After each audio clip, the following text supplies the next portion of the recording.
The team needs to score, not you need to score. And I will explain now. Cristiano Ronaldo has been in that situation multiple times. If you make that run here, you win. The stage was set for what many expected to be another unforgettable chapter in Cristiano Ronaldo's legendary career. Heading into this highly anticipated showdown, the pressure surrounding Portugal's captain couldn't have been any greater. Every football fan around the world was watching, waiting to see whether Ronaldo could deliver yet another iconic performance on the biggest stage. The opening matches of the tournament had already captured global attention. Some of football's biggest names had produced remarkable displays, and social media was buzzing with non-stop debate. With the spotlight shining brighter than ever, all eyes turned toward Portugal and their legendary number 7.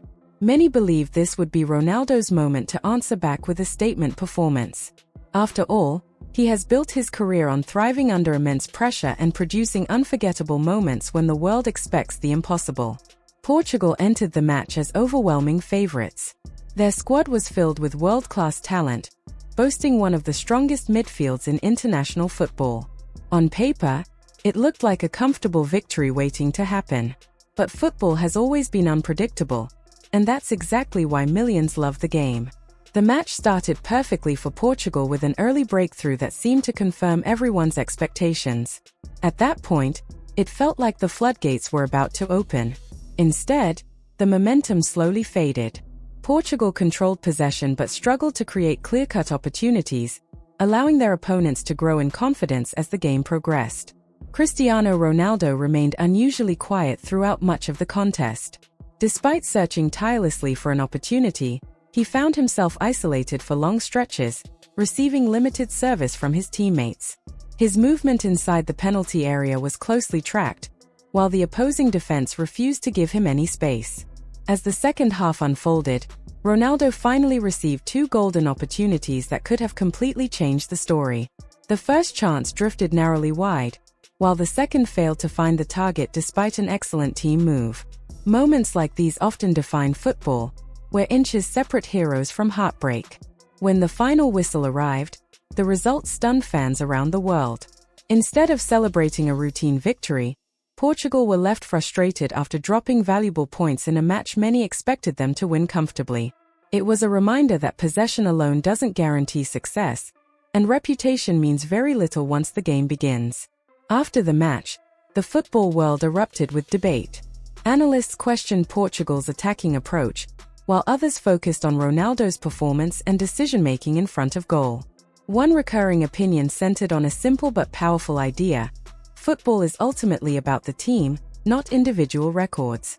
Whether you agree or disagree with the criticism, one thing is certain: performances like this always reignite debate, fuel social media, and keep the football world talking long after the final whistle. Football punditry reached boiling point after the match, as some of the biggest names in the game openly criticized Cristiano Ronaldo's movement in the final third. Thierry Henry argued that Ronaldo's positioning actually disrupted Portugal's attacking structure during a crucial second-half sequence involving João Cancelo and Bruno Fernandes. In his tactical breakdown on Fox Sports, Henry explained, "If he goes into the 6-yard box, the defender has to follow him. That opens a tap-in for Bruno Fernandes. But because he wants to score, he moves into the passing lane. Now both players are marked, and it becomes easier to defend." Standing alongside him, Zlatan Ibrahimovic delivered an equally blunt assessment. The Swedish legend said, "Normally, as a striker, you go first post to second post to drag defenders and create space. So obviously, Cristiano made the wrong decision here." When 2 of the most dominant forwards in football history are openly questioning Ronaldo on live television, the moment instantly went global. But the criticism didn't stop there. BBC pundit Chris Sutton turned his attention to Portugal manager Roberto Martínez, calling the situation embarrassing, and suggesting that the system was being shaped around Ronaldo rather than the team. Sutton added that Martínez looked afraid to make changes, implying that Portugal were being controlled by reputation rather than performance. Martínez, when asked to respond, simply defended his captain by calling him the best goalscorer in world football. But that answer felt weaker after a full 90 minutes without a single shot on target. Even veteran journalist Luke Edwards described Ronaldo as an aging presence struggling to influence the game, while questioning whether elite performance is still realistic at this stage of his career. Then came the harshest verdict of all, from Kevin Prince Boateng, who said Ronaldo should step down and let younger players take over, arguing that Portugal functioned better without constant pressure to feed him the ball. The debate is now louder than ever. Is Ronaldo still the system, or is he becoming the problem inside it? FIFA controversially cleared Cristiano Ronaldo to play against DR Congo, and yet he delivered a performance so quiet, so ineffective, that fans were left asking a brutal question: would Portugal actually have been better without him on the pitch?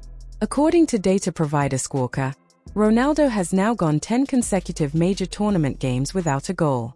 FIFA bent the rules to let him play, and the footballing narrative delivered its own response on the pitch. But credit where it's due, DR Congo deserved their moment. Before this match, DR Congo had not appeared at a World Cup since 1974, when they exited in the group stage against Brazil in West Germany. Under Sebastian Desabre, appointed in 2022, the team has transformed, reaching the semifinals of the 2023 Africa Cup of Nations and arriving at this World Cup with belief. And belief is exactly what they showed. Despite only 25% possession, DR Congo matched and even outperformed Portugal in key areas, registering more shots and a higher expected goals total, 0.83 to Portugal's 0.64, according to FotMob. Against one of the tournament favorites, they refused to back down. It was a tactical masterclass, compact defending, disciplined structure, and dangerous counterattacks that kept Portugal uncomfortable for 90 minutes. After the match, Desabre said, "We worked extremely hard. It was a very difficult match, but we showed courage and resilience. Scoring our first World Cup goal is a huge source of pride." That goal meant history, their first ever World Cup goal, and their first ever point at the tournament. Now zoom out, and the numbers start to tell a bigger story. Ronaldo has now gone 5 straight World Cup matches without scoring, and 10 consecutive major tournament games without a goal. His last non-penalty goal in a major competition came in 2021. Meanwhile, Portugal, loaded with talent like Bruno Fernandes, Vitinha, João Neves, Rafael Leo, and Pedro Neto, are averaging just 1 goal in their last 4 major tournament matches. 1 goal in 4 games. And everything still revolves around a 41-year-old striker. Roberto Martínez insists there is no panic, pointing to historical comebacks from teams like Argentina and Spain. But those teams had a very different dynamic, players who could drop deep, create, and adapt. Portugal, right now, looks stuck. And as the pressure builds, one question is unavoidable. Does Martínez finally make the bold decision the world is waiting for? Or does he stay loyal to Ronaldo one more time?